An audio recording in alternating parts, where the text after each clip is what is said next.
கர்ணன்ற கதாபாத்திரத்தை மையமாக கொண்டு பல இலக்கிய படைப்புகள் இந்திய மொழிகளில் படைக்கப்பட்டிருக்கு.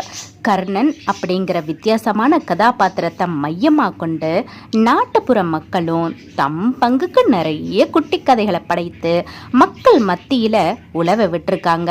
அதிலும் ஒரே கதைக்கு பல வடிவங்களை கொடுத்துருக்காங்க. அந்த மாதிரி ஒரு மாற்று வடிவ கதையை தான் இன்னைக்கு நாம இந்த பகுதியில் பார்க்க போறோம். கர்ண மகாராசா பெரிய கொடைவள்ளல் அப்படிங்கிறது எல்லாரும் தெரிஞ்ச சங்கதி தான்.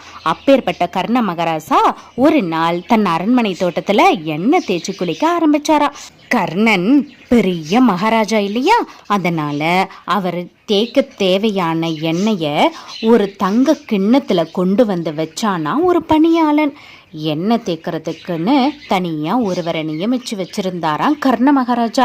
அந்த பணியாளனும் மகாராஜாவுக்கு எண்ணெய் தேய்ச்சி விட தயாராக இருந்தார்.